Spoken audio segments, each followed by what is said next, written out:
Well, hey there, everyone, and welcome back to Stuff in Excel. I'm Richard, and what we're going to do in this video is take a look at the CONCAT function and the TEXTJOIN function. They're both tools for taking text that are located in different cells and combining those together into a single cell. So let's go see how it's done. So the first way we might take a look at combining text into a single cell is to do a formula. And you can do it with a formula. It's kind of clunky. You simply say equals, you identify the cell, in this case A1. We're going to use the AND function, and then we'll identify cell A2 or B1. And when we do that, we join that. But you notice that Bob and Smith are run together. There's no space between them. And usually when you have a first name and a last name, you're going to run those two things together with a space in the middle. So what if we do a different way? So we can still use the formula. So equals Bob. That's in cell A2. Now we're going to use the AND function. Now we're going to actually put in a space. And the way we do that is we do the quote mark, space, quote mark. And when we do that, what's going to happen is that creates a space. We'll now hit the AND function again. Now we'll click in B2. And when we hit that, we're going to see Bob Smith with a space between the first and last name. So a really nice way to do that, but it's a little clunky. Now we can use the CONCAT function to do that as well. Now CONCAT is a newer version of an older function that was put in 2000 called CONCATENATE. Now the big difference with CONCAT versus CONCATENATE is that you can use strings of text or ranges of text, instead of individual cells. Under the old concatenate function, every cell had to be identified separately. Under the concat function, you can just identify a range of cells, and I'll show you that. But let's first do the basic version of concat. We'll say equals concat.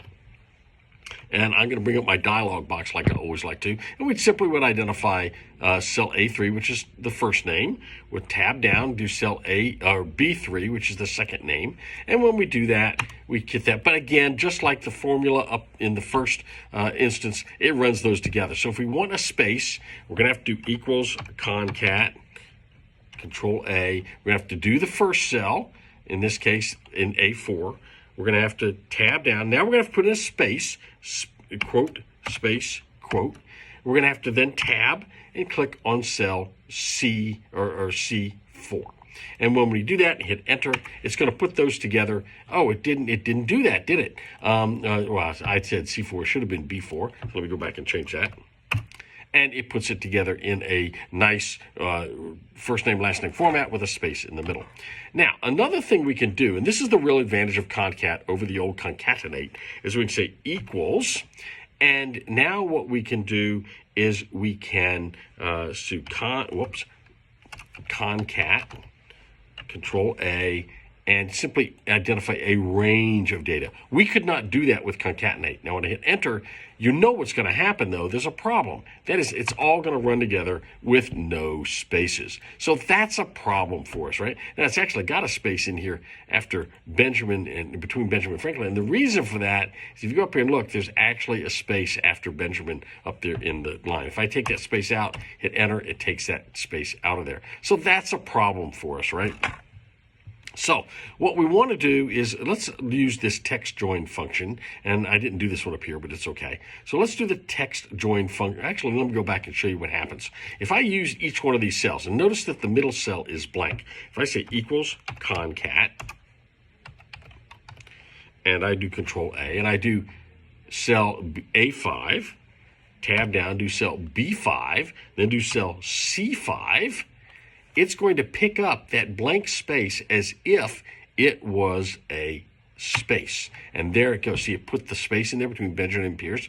It assumed that blank cell in cell B5 was a space, and it used it that way. So that's one thing you could do. In fact, if I did the string like I did earlier, I did equals concat,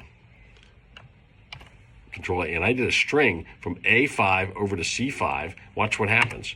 It puts that space in there because it assumes B5 is a space. But a better function, the newer function that we have, is called TEXTJOIN. Now, TEXTJOIN is really great. We simply say equals TEXTJOIN, and we hit Control A. And first thing it wants us to ask us for is, what's the delimiter going to be? It assumes that we might want a delimiter between the different words in our different texts that we're going to be putting together. And we're going to put a space, so it's the quote mark, space and a quote mark. Then we simply are going to, do we want to ignore empty? Let's skip that one. We'll come back to that one to the next example. We go down, we're going to simply join those together in a range. We could do them each individually, but we're going to do them as a range and watch what happens. It puts them together with all the spaces between the first name, the middle initial, and the last name. So that's a really useful tool. What if we have something like this very last one? We have John, we have a space, we have a green. What do we do in text join? Well, it's very simple. We just do the same thing we did before, equals text join. And we're going to Control A. We're going to put our space in there. But this time, instead of leaving this blank, we're going to say that we want it to ignore empty cells.